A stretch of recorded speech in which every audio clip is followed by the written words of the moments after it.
Si vous avez commencé le street workout récemment ou que vous souhaitez vous y mettre, vous vous êtes peut-être rendu compte d'une chose, c'est qu'on vous dit tout et n'importe quoi. Alors laissez-moi vous désinfluencer et remettre les points sur les i pour que vous puissiez enfin revenir à l'essentiel. Hello tout le monde et bienvenue dans cette nouvelle vidéo. Aujourd'hui on va parler des clichés et des fausses infos qui circulent et qui viennent impacter négativement votre progression. Et sans plus tarder, on est parti. La première chose dont j'aimerais parler, c'est les deadlines que vous vous mettez en tête. Typiquement se dire ah putain dans 2 ans il faut absolument que j'ai ma planche, ça peut être une super idée pour se motiver, par contre ça peut aussi faire tout l'inverse. Chacun d'entre vous a son propre rythme, sa propre génétique et plein d'autres facteurs qui sont personnels. Donc peut-être que pour vous ça fonctionnera sur 2 ans, peut-être que moi ça va m'en prendre 4 ou peut-être que votre voisin ça lui en prendra que 1.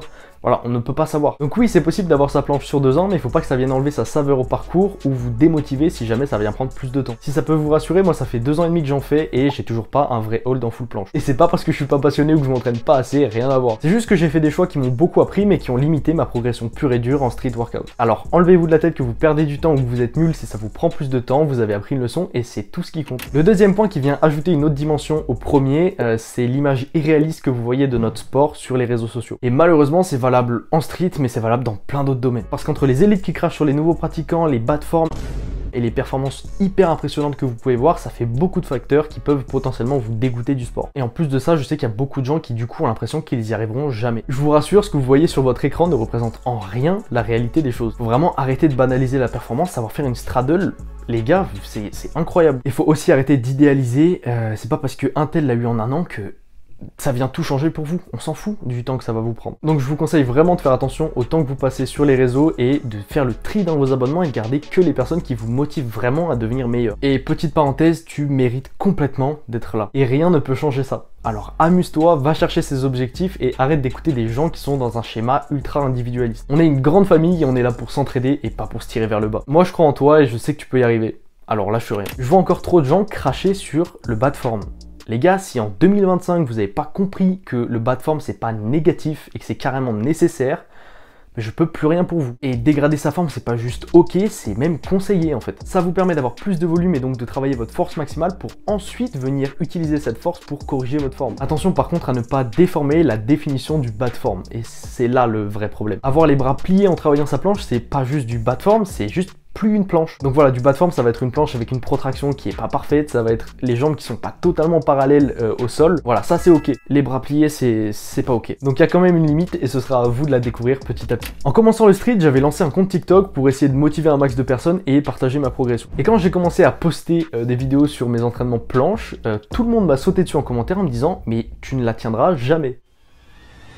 Alors je suis désolé mais les gens qui commentaient ça, vous avez pas bien dû vérifier vos infos. Mais du coup concrètement ça sert à quoi les élastiques? Déjà faut savoir s'en servir. Restez sur du 7-15 kg parce que sauf exception ça vous suffira largement. Et positionnez-le toujours, écoutez-moi bien, toujours sous votre centre de gravité. Sinon ça c'est plus les mêmes exercices, c'est plus les mêmes activations. Les élastiques vont vous permettre plusieurs choses. Premièrement, accumuler plus de volume dans la progression que vous souhaitez débloquer et donc potentiellement de progresser plus vite. Typiquement en travaillant sa full planche sans élastique, va falloir accumuler un max de volume en straddle parce que vous n'aurez pas la force de lancer 15 full dans la même séance. Alors qu'avec un élastique, vous pourrez passer plus de temps en full. Ensuite, ça peut vous permettre de venir comprendre les points clés de certains exercices. Pour reprendre l'exemple de la planche, les négatives, c'est super technique. Et avec l'élastique, ça va vous permettre de vous concentrer sur les points justement techniques plutôt que sur la force en elle-même. Et donc de comprendre le mouvement et de pouvoir le réaliser ensuite proprement sans l'élastique. Alors qu'au poids du corps, des fois c'est plus compliqué.